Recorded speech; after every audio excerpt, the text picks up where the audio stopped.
تحفظ ختم نبوت، ناموس رسالت، رد قادیانیت، حالات حاضرہ اور دیگر اہم ملکی و بین الاقوامی موضوعات پر مبنی مستند اور معلوماتی پروگرامز دیکھنے کے لیے کے ٹی وی آفیشیل کے یوٹیوب چینل کو سبسکرائب کیجیے۔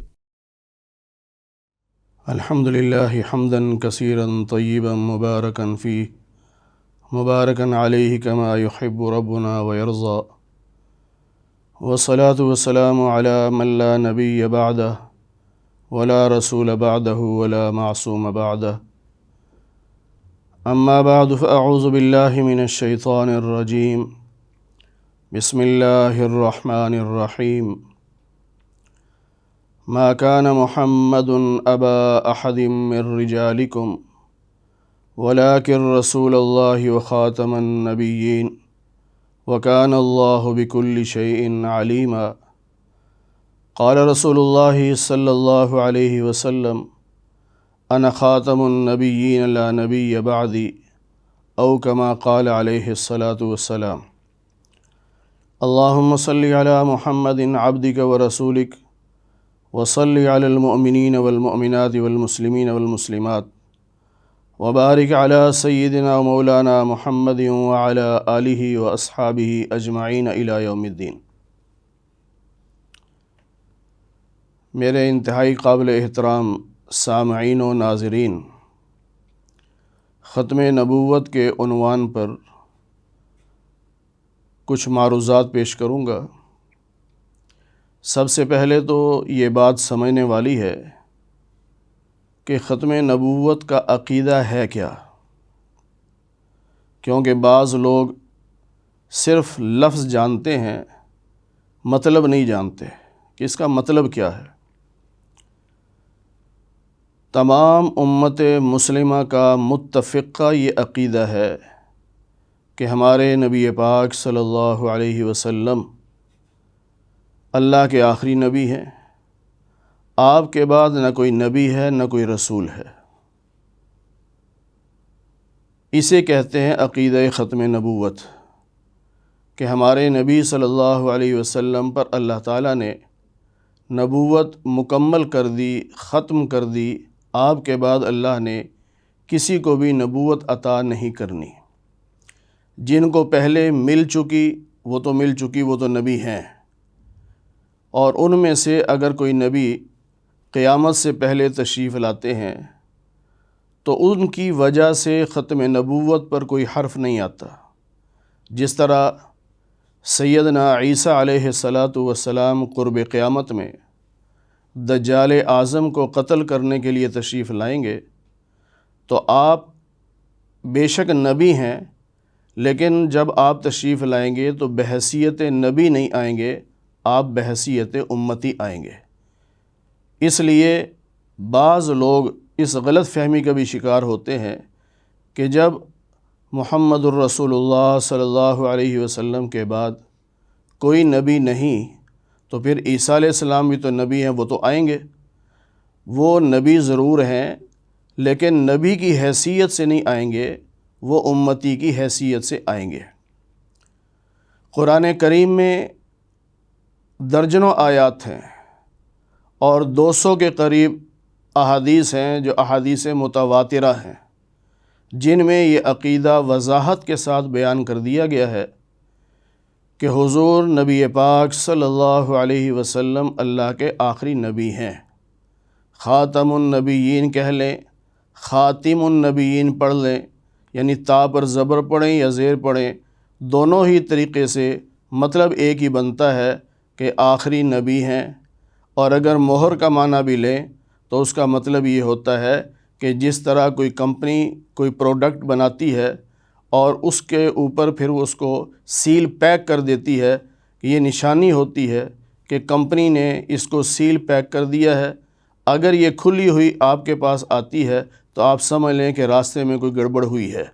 اور اگر وہ سیل پیک ہے تو آپ بے فکر ہو کے تسلی کے ساتھ وہ چیز لے لیتے ہیں۔ تو یہی مطلب ہے کہ اللہ تعالیٰ نے نبی پاک صلی اللہ علیہ وسلم کو آخری نبی بنا کر بھیجا، اور نبوت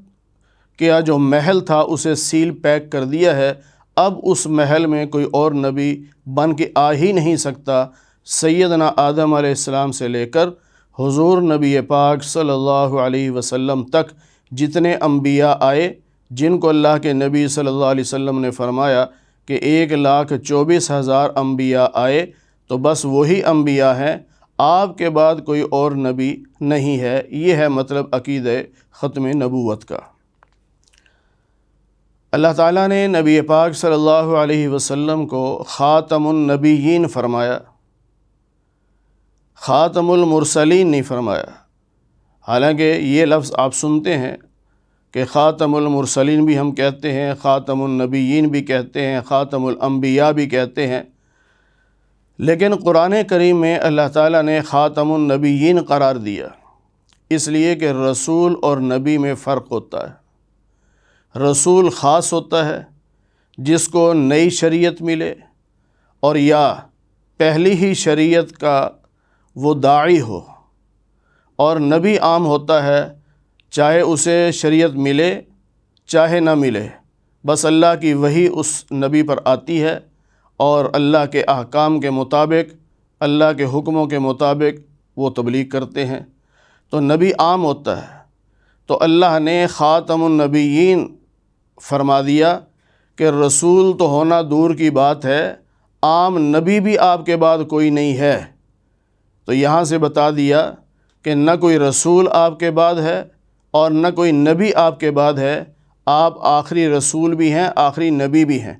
جب کسی عام چیز کی نفی ہو جائے تو خاص کی نفی خود بخود ہو جایا کرتی ہے، کیونکہ خاص اس میں داخل ہے۔ تو جب نبوت کی نفی ہو گئی کہ آپ کے بعد کوئی نبی نہیں ہے، تو رسول کی بھی نفی ہو گئی کہ آپ کے بعد کوئی رسول نہیں ہے۔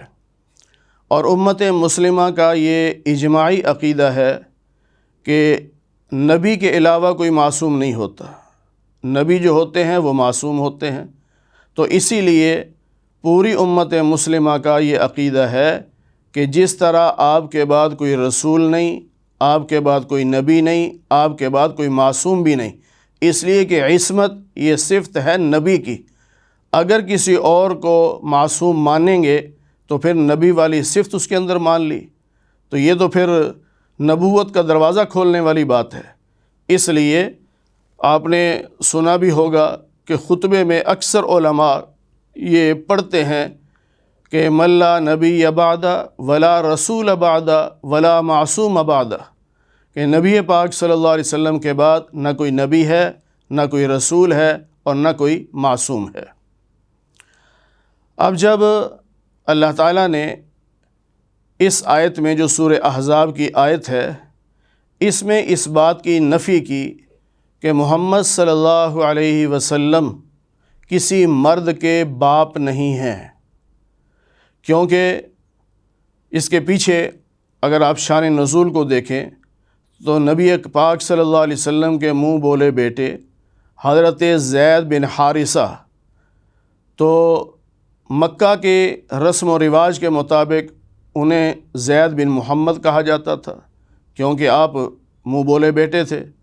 تو اللہ تعالیٰ نے سورہ احزاب نازل فرمائی اور اس میں فرمایا کہ ادعوہم لآبائہم، چاہے منہ بولا بیٹا ہو، آپ نے پرورش کی ہے، آپ نے پالا ہے، لیکن ولدیت وہی ہوگی جس کا وہ خون ہے۔ تو نبی علیہ السلام نے صحابہ کو حکم دے دیا کہ آج کے بعد زید بن محمد نہیں کہنا بلکہ زید بن حارثہ کہنا۔ پھر اس کے بعد جو واقعہ پیش آیا کہ حضرت زید نے اپنی بیوی حضرت زینب بنت جحش رضی اللہ عنہا کو طلاق دے دی، تو اللہ تعالیٰ نے نبی پاک صلی اللہ علیہ وسلم کا نکاح ان سے کر دیا۔ اب جب اللہ نے کہہ دیا کہ میں نے نکاح کر دیا ہے، تو نبی علیہ السلام بھی یہ چاہتے تھے کہ اگر زید طلاق دے دے تو چونکہ میری پھپھو کی بیٹی ہے تو اس کو صدمہ بھی ہوگا، تو اس کی دلجوئی اسی طریقے سے ہو سکتی ہے کہ میں اپنے نکاح میں لے لوں۔ لیکن آپ یہ سوچتے تھے کہ لوگ کیا کہیں گے کہ اپنی بہو سے نکاح کر لیا، اس لیے اللہ تعالیٰ نے پھر اس سارے واقعے کے تناظر میں فرمایا کہ ما کان محمد ابا احد من رجالکم، کہ تم جو اعتراض کر رہے ہو کہ محمد صلی اللہ علیہ وسلم نے اپنی بہو سے نکاح کر لیا ہے، تو محمد صلی اللہ علیہ وسلم تو کسی مرد کے باپ ہی نہیں ہیں، کیونکہ آپ کی نرینہ اولاد بچپن ہی میں فوت ہوگی۔ آپ کے 3 بیٹے حضرت قاسم، حضرت طاہر، ان کا نام طیب بھی ہے، اور حضرت ابراہیم، یہ 3 بیٹے آپ کے تھے، تینوں ہی بچپن میں فوت ہوئے، اور یہ رجل کی صفت تک نہیں پہنچے، یعنی مرد کی صفت تک، یعنی بالغ نہیں ہوئے، تو بچے تھے۔ اس لیے اللہ نے فرمایا کہ کسی مرد کے آپ باپ نہیں۔ اب پھر ذہن میں آ سکتا تھا کہ نبی تو باپ ہوتا ہے، روحانی باپ ہوتا ہے، تو پھر کیا آپ روحانی باپ بھی نہیں؟ تو اللہ نے اس کا جواب دے دیا کہ ہم نے یہ کہا ہے کہ کسی انسان کے، کسی مرد کے آپ باپ نہیں، لیکن وَلَٰكِن رسول اللہ، آپ اللہ کے رسول ہیں، اور اللہ کے رسول جو ہوتے ہیں وہ امت کے روحانی باپ ہوتے ہیں۔ لہٰذا روحانی باپ تو آپ ہیں، لیکن نسبی لحاظ سے، خون کے لحاظ سے آپ کا کوئی مرد آپ کا بیٹا ہو، ایسا نہیں ہے۔ پھر اس کے بعد اللہ نے آپ کی یہ شان بیان کی کہ رسول تو اور بھی گزرے ہیں، لیکن آپ کی شان یہ ہے کہ وخاتم النبیین، کہ آپ نبیوں کے اختتام پہ آئے ہیں، آخر میں آئے ہیں، آپ آخری نبی ہیں، آپ کے بعد کوئی اور نبی نہیں آئے گا۔ اور اسی کی وضاحت نبی پاک صلی اللہ علیہ وسلم نے بہت ساری احادیث میں خود بھی فرما دی۔ خاص طور پہ فرمایا کہ انا خاتم النبیین لا نبی بعدی، کہ میں آخری نبی ہوں، میرے بعد کوئی نبی نہیں۔ اب آپ صلی اللہ علیہ وسلم نے یہ بات بھی ارشاد فرمائی کہ بنی اسرائیل میں انبیاء جو تھے وہی سیاست کرتے تھے، وہی نظم و ضبط سنبھالتے تھے اور لوگوں کی رہنمائی کرتے تھے۔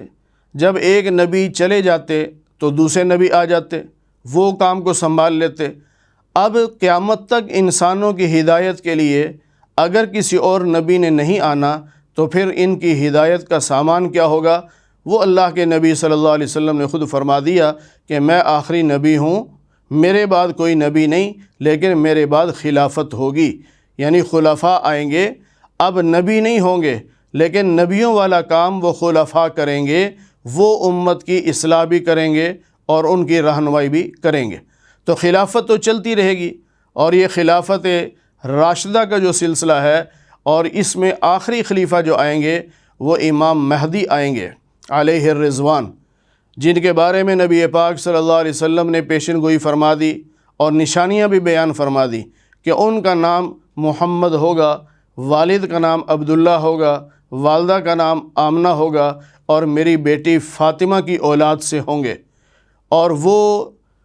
40 سال کی عمر میں ظاہر ہوں گے، لوگوں کو پتہ چلے گا، لوگ ان کے ہاتھ پر بیعت کریں گے، اور پھر پوری دنیا میں جہاد ہوگا، اور دنیا میں سے ظلم کو ختم کر کے دنیا کو امن کا گہوارہ بنائیں گے۔ 7 سال آپ کی خلافت چلے گی، اس کے بعد سیدنا عیسیٰ علیہ السلام تشریف لے آئیں گے۔ اسی لیے جتنے بھی یہ باطل طبقے ہیں جو اسلام کے دشمن ہیں، وہ کبھی اپنے آپ کو کہتے ہیں کہ ہم ذلی نبی ہیں، کبھی کہتے ہیں بروزی نبی ہیں، کبھی کہتے ہیں ہم تشریعی نبی ہیں، کبھی کچھ نہیں بنتا تو کہتے ہیں ہم امام مہدی ہیں، کبھی کہتے ہیں ہم مسیح عیسیٰ ہیں، پتہ نہیں کیا کیا دعوے کرتے ہیں۔ ان کے یہ مختلف دعووں ہی سے پتہ چلتا ہے کہ وہ لوگ جھوٹے ہیں، کذاب ہیں، دجال ہیں۔ عام مسلمان کو بھی بس اتنی بات یاد رکھنی چاہیے کہ حضرت محمد مصطفیٰ صلی اللہ علیہ وسلم، اور یہاں پر خاص طور پر میں عوام سے یہ کہنا چاہوں گا کہ یہ جو قادیانی لوگ ہیں، جن کو مرزائی بھی کہا جاتا ہے، جو اپنے آپ کو احمدی کہتے ہیں، یہ عوام کو دھوکہ دینے کے لیے کلمہ یہی پڑھتے ہیں، لا الہ الا اللہ محمد الرسول اللہ، کلمہ یہی پڑھیں گے، لیکن دھوکہ کیسے دیں گے؟ وہ خود اپنی کتابوں میں لکھتے ہیں کہ ہم جب یہ کلمہ پڑھتے ہیں تو محمد سے مراد قادیان کا مرزا غلام قادیانی لیتے ہیں، یوں وہ دھوکہ دیتے ہیں کہ لفظ محمد سے مراد کسی اور کو لے لیتے ہیں، اور عام مسلمان سمجھتا ہے جی کلمہ تو ہمارے والا پڑھتے ہیں، پھر کافر کیوں ہیں؟ بھئی کلمہ صرف الفاظ ادا کرنے سے مسلمان نہیں ہوگا، جو یہ الفاظ ادا کر کے محمد الرسول اللہ پڑھ کر اور یہ سمجھے کہ میں اس محمد کو اللہ کا آخری رسول مان رہا ہوں جو مکہ میں پیدا ہوئے اور 53 سال مکہ میں رہے اور 40 سال کی عمر میں اعلان نبوت فرمایا، اور پھر 40 سال کے بعد 13 سال مکہ میں رہ کر پھر ہجرت فرما کر مدینہ تشریف لائے، 10 سال مدینہ منورہ میں رہے، اور جو آج بھی مسجد نبوی میں گنبد خضرا کے سائے میں مدفون ہیں، آرام فرما ہیں، میں محمد الرسول اللہ سے وہ محمد مراد لیتا ہوں۔ اگر کوئی شخص لفظ محمد بول کر کسی اور کو مراد لیتا ہے تو وہ کذاب ہے، وہ دجال ہے۔ اسی لیے ہمارے اکابر نے، علماء نے، اور یہ آج کی بات نہیں ہے، 14 صدیاں اس بات پر گواہ ہیں کہ سب سے پہلے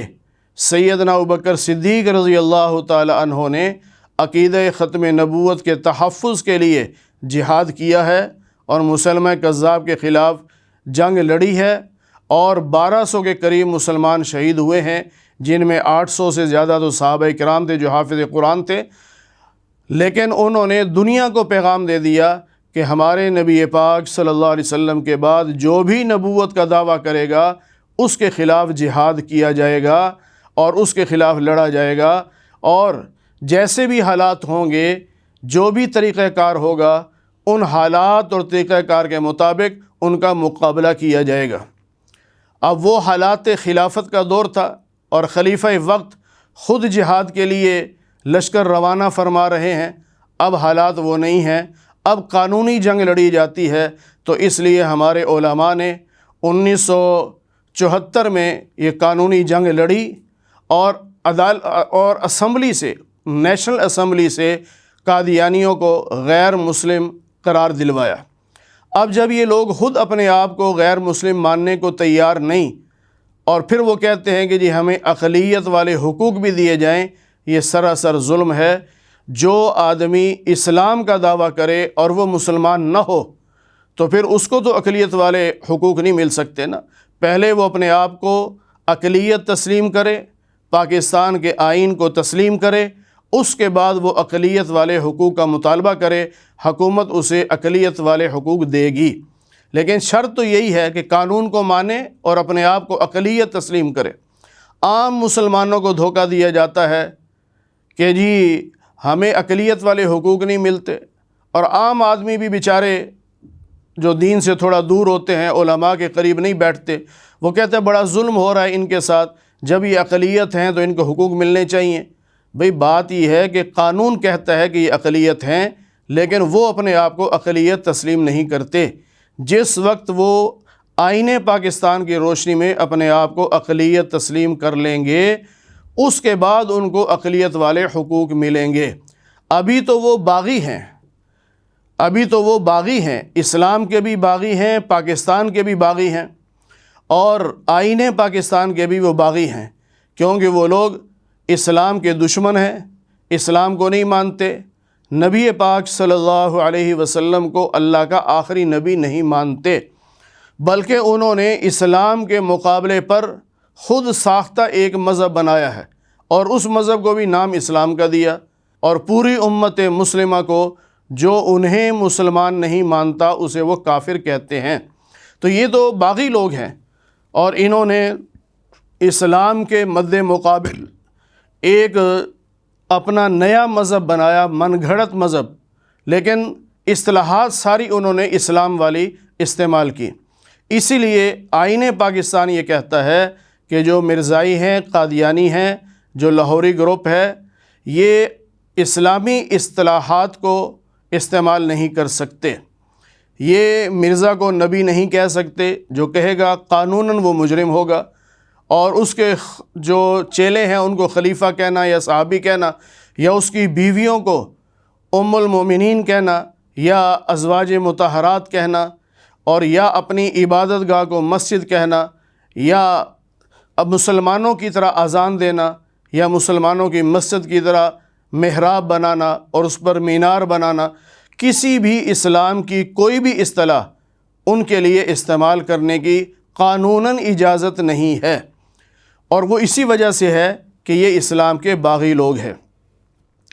دیکھیے نبی پاک صلی اللہ علیہ وسلم نے بہت ساری مثالیں دے کے سمجھایا۔ حضرت علی رضی اللہ تعالی عنہ کو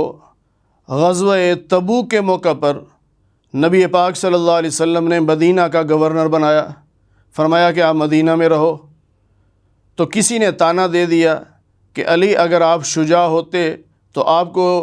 جہاد میں لے کے جاتے، آپ کو یہاں بچوں کے پاس، بوڑھوں کے پاس، عورتوں کے پاس چھوڑ دیا۔ تو حضرت علی رضی اللہ تعالیٰ عنہ نے نبی پاک صلی اللہ علیہ وسلم سے یہ شکوہ کیا، تو آپ نے کیا فرمایا؟ علی کیا تم اس بات پہ خوش نہیں کہ تمہارا مقام میری نظر میں وہی ہے جو موسیٰ کے ساتھ ہارون کا مقام تھا، لیکن ساتھ ہی بتا دیا کہ وہ دونوں نبی تھے،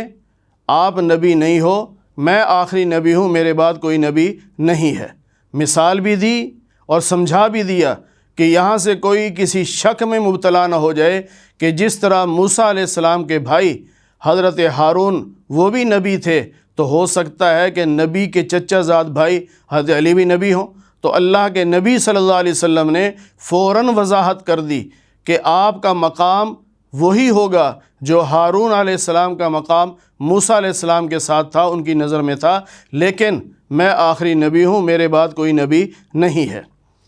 پھر اسی طرح نبی پاک صلی اللہ علیہ وسلم نے ایک محل کی یعنی بلڈنگ کی مثال دی کہ کسی نے بلڈنگ بنائی اور صرف ایک اینٹ کی جگہ چھوڑ دی۔ اب جو دیکھتا ہے کہتا ہے ایک اینٹ لگ جاتی تو بلڈنگ مکمل ہوتی، بڑی خوبصورت ہو جاتی۔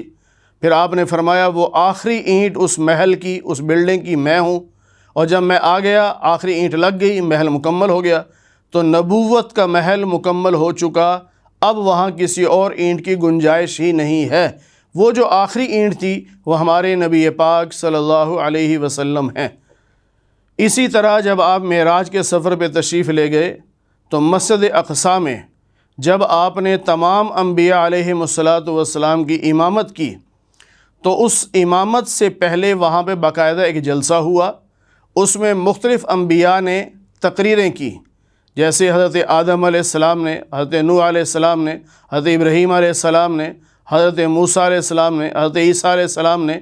سیرت مصطفیٰ میں ان انبیاء کے نام لکھے ہیں۔ انہوں نے اپنی اپنی فضیلت اور خصوصیت بیان کی کہ اللہ نے مجھے یہ خوبی دی، اللہ نے مجھے یہ خوبی دی، ہر نبی نے اپنی خوبیاں بیان کی۔ تو جب ہمارے نبی پاک صلی اللہ علیہ وسلم کی باری آئی تو آپ نے جہاں باقی فضائل بیان فرمائے وہاں یہ بھی فرمایا کہ مجھے اللہ نے آخری نبی بنا کر بھیجا ہے۔ 1.25 لاکھ نبیوں کے سامنے مسجد اقصیٰ میں معراج کے سفر میں نبی پاک صلی اللہ علیہ وسلم نے اس بات کی وضاحت فرما دی کہ میں آخری نبی ہوں۔ تو خاتم النبیین کا معنی کہ آپ اللہ کے آخری نبی ہیں، آخری رسول ہیں اور آخری معصوم ہیں، نہ آپ کے بعد کوئی رسول ہے، نہ کوئی نبی ہے اور نہ کوئی معصوم ہے۔ اور یہ جو لوگوں نے اپنے پاس سے قسمیں بنا لی کہ جی نبوت کی قسمیں ہوتی ہیں، رسالت کی قسمیں ہوتی ہیں، یہ سب جھوٹ ہے، پروپیگنڈا ہے، اس کا اسلام سے کوئی تعلق نہیں ہے۔ اسلام میں سیدھا سیدھا یا نبی ہوتا ہے یا رسول ہوتا ہے، بس۔ پھر اس میں ذلی، بروزی، تشریح، اس قسم کی باتیں یہ من گھڑت باتیں ہیں، اور یہ لوگوں نے اسلام کو نقصان پہنچانے کے لیے یہ تقسیم خود بنائی ہے۔ اسلام میں اس کا کوئی تصور نہیں ہے۔ اسی طرح ایک بات اور سمجھ لیجئے، مرزا غلام قادیانی جو ہے وہ اپنے آپ کو یہ کہتا ہے کہ میں محمد صلی اللہ علیہ وسلم ہی کا دوسرا روپ ہوں، کہ جس طرح محمد صلی اللہ علیہ وسلم دنیا میں تشریف لائے پھر آپ دنیا سے تشریف لے گئے، تو کہنے لگا کہ اب وہی محمد میں ہوں، اب قادیان میں آ گیا ہوں۔ اب پہلے تو یہ سوچئے کہ کیا یہ دوسرا جنم اور تیسرا جنم اس کا اسلام میں تصور ہے کہیں؟ یہ ہندوؤں کا عقیدہ ہے کہ ایک آدمی چلا جاتا ہے پھر دوسرے جنم میں کچھ اور بن کے آتا ہے۔ تو یہ قادیانیوں نے جو عقیدہ لیا ہے، مرزا غلام قادیانی نے جو عقیدہ لیا ہے، یہ ہندوؤں سے لیا ہے کہ وہ جنم اور تھا، اب دوسرے جنم میں وہی محمد، اب دوبارہ میں قادیان میں آ گیا ہوں۔ یہ سراسر جھوٹ ہے، غلط ہے، اور یہ اسلام کے خلاف بہت بڑی سازش ہے۔ ہمیشہ یاد رکھیے، جو انسان دنیا میں آیا وہ ایک بار آیا ہے اور پھر دنیا سے جائے گا، دوبارہ اس کا جنم دنیا میں نہیں ہے، دوبارہ قیامت کے دن اسے اٹھایا جائے گا اور پھر عالم آخرت جو ہے یعنی میدان محشر میں وہ جمع ہوں گے اور پھر اللہ سے ملاقات ہوگی۔ اللہ کے سامنے حساب کتاب ہوگا، پھر یا جنت ہے یا جہنم ہے۔ یہ جو جنم والی باتیں ہیں یہ ہندوؤں کی ہیں، یہ مسلمانوں کی نہیں ہے۔ میں آخر میں آپ سب سے گزارش کرنا چاہوں گا، تمام مسلمانوں سے،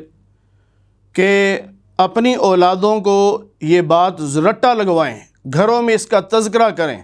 اور جو ٹیچرز لوگ ہیں، اساتذہ ہیں، وہ اسکولوں میں کالجز میں اس بات کو برملا کہیں، بار بار کہیں کہ ہمارے نبی پاک صلی اللہ علیہ وسلم خاتم النبیین ہیں، آخری نبی ہیں، آپ کے بعد کوئی نبی نہیں ہے۔ اگر کوئی آپ کے بعد نبوت کا دعویٰ کرتا ہے وہ کذاب ہے، دجال ہے، مرتد ہے، کافر ہے، واجب القتل ہے۔ ہمارے امام اعظم ابو حنیفہ رحمۃ اللہ علیہ کا ایک فتویٰ ہے اور بہت مشہور ہے، اور اس کو بہت عام کرنا چاہیے، کہ اگر کوئی شخص نبوت کا دعویٰ کرے اور دوسرا سننے والا کہے کہ نبی ہونے کی تیرے پاس کیا دلیل ہے، تو یہ دلیل مانگنے والا کافر ہو جائے گا،